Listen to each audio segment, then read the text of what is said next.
உலகெங்கும் உள்ள ரெட்ரோ ஆன்மீகம் நேயர்களுக்கு வணக்கம். நான் உங்க வித்யா கார்த்திக். ஒவ்வொரு மாதமும் எனக்கு யூனிக்கா, ஸ்பெசிஃபிக்கா, எக்ஸ்க்ளூசிவா மாத பலன்கள் பார்த்துட்டே வரோம் இல்லையா? அந்த வகையில இப்ப நம்ம பார்க்கக்கூடிய மாதம் என்னவென்றால், அப்படியே குரு பெயர்ச்சி வந்தனால மோஸ்ட் பவர்ஃபுல்லான மாதமான ஜூன் மாத பலன்கள். கொஞ்சம் டிலே ஆயிடுச்சு இந்த தடவ இல்ல. நெக்ஸ்ட் டைம் சீக்கிரமா போட்றலாம். ஓகே வாங்க. இந்த ஜூன் மாத பலன்கள் ஒவ்வொரு ராசிக்காரர்களுக்கும் எப்படிலாம் இருக்க போகுது? என்னவெல்லாம் பண்ண போகுது? குரு வேற பெயர்ச்சி ஆயிட்டாரு. பெயர்ச்சி ஆனவுனே ஏதாவது நல்லது பண்ணுவாரா? இல்ல வெயிட் பண்ண வப்பாரா?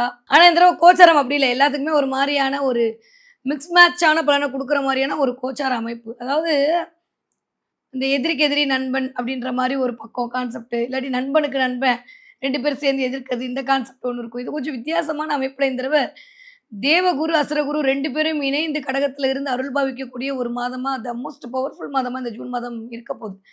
சரி வாங்க ஃபர்ஸ்ட்டு கிரகநிலைகள் எப்படி இருக்குன்னு பார்த்தோம்னா, ஆரம்பிக்கும்போது 1ஆம் தேதியே குரு பாய் பாய் சொல்லிட்டு உச்ச வீடான கடகத்தை நோக்கி தன்னுடைய பெயர்ச்சி ஆரம்பிக்கிறார். எக்ஸாக்ட்டா சொல்லணும்னா 2ஆம் தேதி வந்து குரு வந்து கடகத்தில் அமர்ந்து விடுவார். ஸோ குருவோட பொசிஷன் மிதுனத்தில இல்ல கடகத்தில இருக்க போகுது. ஓகே.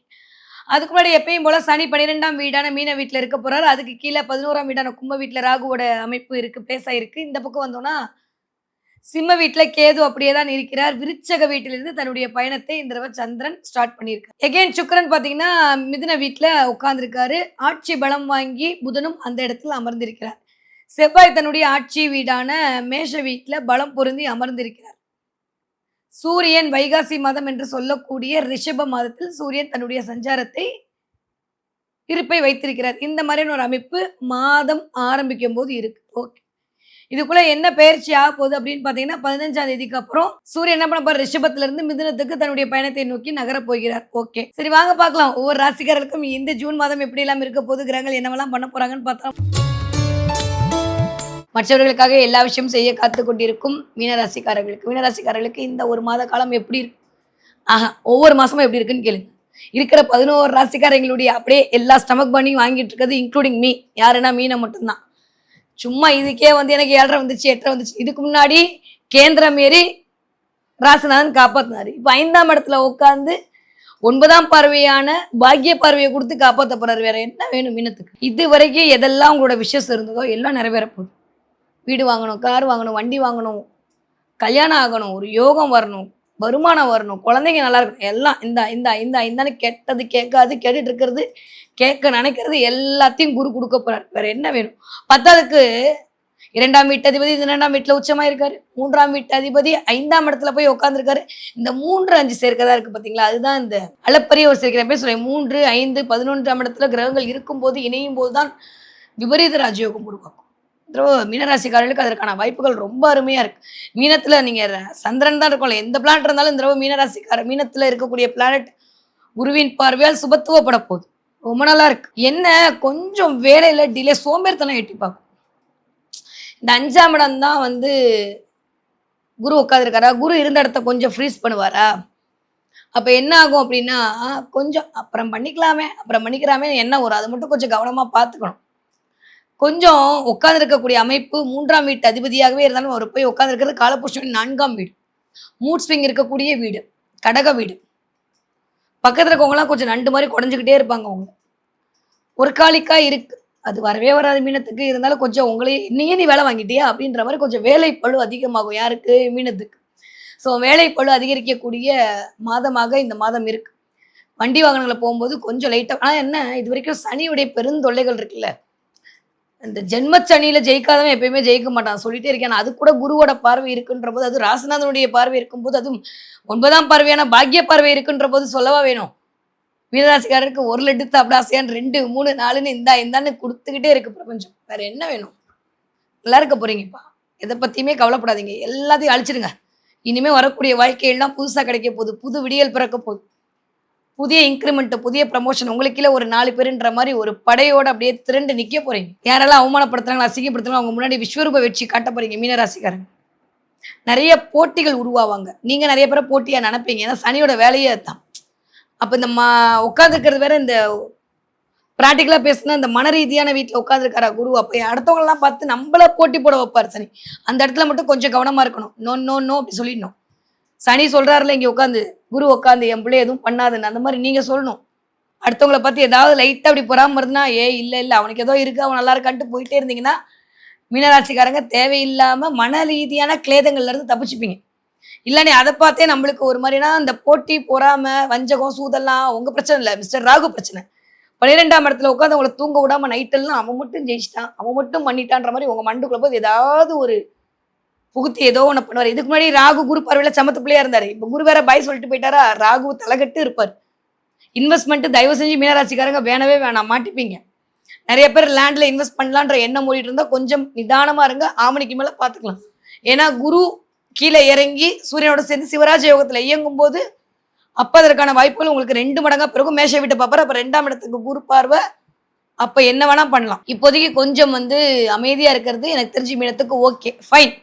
ஸோ கூட்டி கழிச்சு பார்த்தா மீனராசிக்காரர்களுக்கு ஜாலியோ ஜில்கனவா இருக்க போகுது. கொண்டாட்டங்கள் நிறைய போகுது. இதுவரைக்கும் இருந்த குழப்பங்கள்ல இருந்து நிவர்த்தி கிடைக்க போகுது. இடமாற்றம் கிடைக்க போகுது. நிறைய மீனராசிக்காரர்களுக்கு ப்ரமோஷன் கிடைக்க போகுது. நிறைய மீனராசிக்காரர்களுக்கு எனக்கு தெரிந்து புது வீடு வாங்கலாம், புது அப்பார்ட்மெண்ட் வாங்கலாம், இடம் வாங்கலான்ற எண்ணத்தை விதைப்பாங்க. ஏன்னா 5ஆம் இடமெல்லாம் அதை தான் இண்டிகேட் பண்ணுது. ஏன்னா இந்த 5ஆம் இடத்துல வந்து எகெயின் 20ஆம் தேதிக்கு அப்புறம் புதனும் கீழே இறங்குவாரு. சுக்கிரனும் வந்து உட்காந்துருக்காரு, குருவும் வந்து உட்காந்துருக்காரு. இந்த 3ம் சேர்ந்து உங்களை வந்து ஒரு மாதிரி டைட் பண்ணி சில விஷயத்த செய்வாங்க. நிறைய பேருக்கு பூர்வீக சொத்து 5ஆம் இடம் பூர்வீக சொத்து கையில வரும். அதற்காக முயற்சிகள் மேற்கொள்ளும். பூர்வீக சொத்தை இடத்த போய் பார்த்துட்டு வருவீங்க. பிரிச்சு கொடுக்காத இடங்கள்லாம் பிரித்து கொடுக்கப்படும். நிறைய பேருக்கு வாக்கு பலித்தம் வரும். 2ஆம் இடத்து அதிபதி ஆட்சி பலம் வாங்கியிருந்தா வாக்கு பலித்தம் வரும். வருமானத்துக்கு தொய்வு இல்லாம இருக்கும். இந்த மாசமாவது ஏதாவது இஎம்ஐ கட்டலான்னு போடுவீங்க, வாய்ப்பு இல்லை. அதனால சேவிங்ஸை இப்போதைக்கு அப்புறம் என்ன கீழே கமெண்ட்ல எழுதி பிரயோஜனம் இல்லை, கிடைக்காது. குரு எவ்வளவுதான் கொடுப்பாரு, அவரும் பாவம்ல. அதனால கொஞ்சோண்டு மற்ற ராசிக்காரர்களுக்கு விட்டு வச்சிருக்காரு. எனக்கு தெரிந்த மீனராசிக்காரர்கள் மறைமுக எதிரியை உருவாக்கி கொள்ளாமல் இருப்பது கௌரவம். அதே மாதிரி யாரை பத்தியும் காசிப் பேசாதீங்க. 3ஆம் வீட்டு அதிபதி 5ஆம் இடத்துல உட்கார்ந்து உங்களுடைய சமசப்தம பார்வையா பார்க்கக்கூடிய இடம்ன்றது அவ்வளோ நல்லா இல்லை. 11ஆம் இடத்தை பார்க்குற ஹியூஜ் ஃப்ரெண்ட் சர்க்கிள் இருக்கிற இடத்துல காசிப் பேசிடாதீங்க, உங்களை போட்டு தள்ளிடும். ரொம்ப கவனமா இருக்கணும் மீனராசிக்காரங்க. அதனால அது மட்டும் ஓகே. நிறைய ஆன்மீக கோவில்களுக்கு ஆன்மீக தொண்டு புரியறதுக்கான வாய்ப்புகளை இந்த மாதம் கொடுக்கும். நிறைய பேருக்கு எனக்கு தெரிந்து இஷ்டதெய்வ வழிபாடு, குலதெய்வ வழிபாடு எல்லாம் இந்த தடவை கிடைக்கும். ஏன்னா 5ஆம் இடம் சுபத்துவமாகும். பெண் தெய்வ வழிபாடின் மூலமாக பேரின்பம் கிடைக்கக்கூடிய காலகட்டமா மீனராசிக்காரர்களுக்கு இனிதே மலர காத்திருக்கிறது. ஓகே, படிக்கிற பிள்ளைங்க எப்படி படிப்பீங்க? சூப்பரா படிப்பீங்க. படிக்கிற பிள்ளைங்களை விட்டுறோம். இப்பதான் ஆரம்பிச்சிருக்கோம். இப்பயே வந்து ஃபர்ஸ்ட் ரேங்க் எடுக்கணும்லாம் இது பண்ண வேணாம், விட்டுலாம். சாமி விட்டுறலாம் அந்த மாசத்தை, சரியா? ஓகே. 20 40 இருக்கக்கூடிய மீனராசிக்காரர்களுக்கு திருமண வாய்ப்பு அதிகரிக்கும். ஏன்னா 5ஆம் இடத்துல உட்காந்து குரு பார்வை இருக்கும்போது திருமண வாய்ப்புகள் கிடைக்கும்.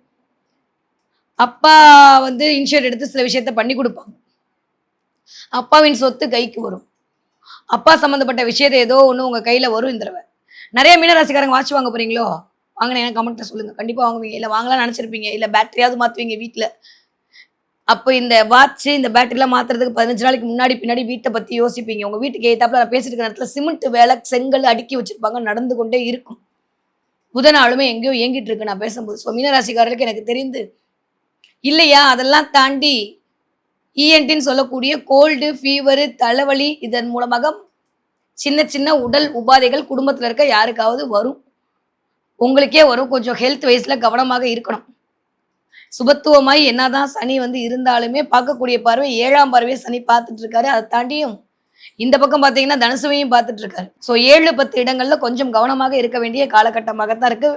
ஒரு வேலை கிடைச்சா மட்டும் மீனராசிக்காரங்க அதை விடுங்க. நிறைய பேருக்கு குவா குவா சத்தம் கேட்கும்.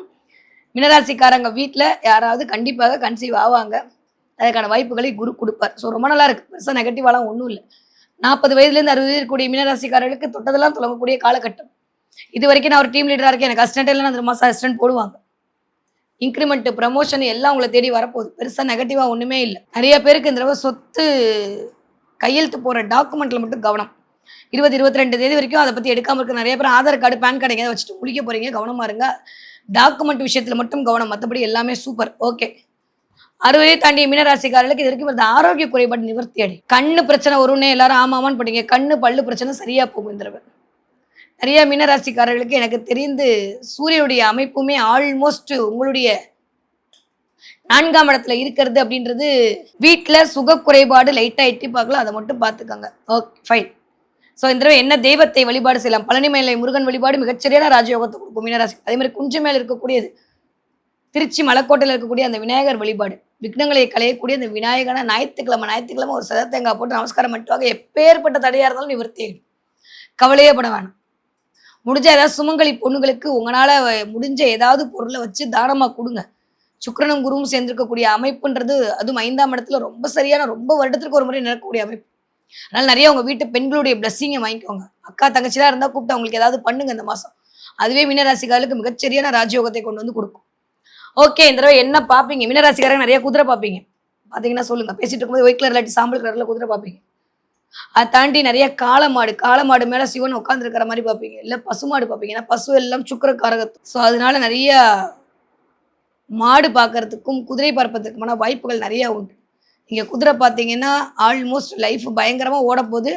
அத மட்டுமே கடிவாளம் கட்டின குதிரை மாரி அத மட்டும் ஃபோக்கஸ் பண்ணி வேற எத பத்தி யோசிக்காதன்னு சொல்லக்கூடிய சமிக்கைகளாக பிரபஞ்சம் இதை காட்டும்.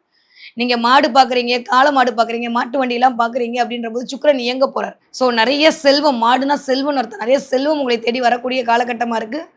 அதனால எத பத்தியும் யோசிக்க வேண்டாம். எல்லாமே சரியா போகுது. உங்களுடைய சமிக்கைகளாக பிரபஞ்சம் காட்டக்கூடிய குழுவு குறி தான் இது. ஓகே. இந்த தடவ என்ன நம்பர் உங்க கண்ல அடிக்கடி படும் அப்படின்னா, மீனராசிக்காரர்களுக்கு எனக்கு தெரிஞ்சு 777ன்ற நம்பர் படும். அதே மாரி 999 அப்படின்ற நம்பர் படும். இது 2ம் பட்டதுன்னா, அவ்வளோதான். ஜாலியோ ஜில்கானா தான். சூப்பரா இருக்க போது மீனத்துக்கு. மேக்ஸிமம் இந்த தடவ வந்து ஒயிட் கலர பேஸ் பண்ணி சில ட்ரெஸ்ஸஸ் போடுங்க. அதே மாரி டெக் வைஸ் ப்ளூன்னு சொல்லுவாங்க. அந்த மாரியான ப்ளூ கலர் பயன்படுத்துனீங்கன்னா, இந்த தடவ மீனராசிக்காரர்களுக்கு மிகச்சிறந்த ராஜயோகம் உங்களை தேடி வருவதற்கான வாய்ப்பாக இந்த ஜூன் மாதம் இனிதே மலர காத்திருக்கிறது.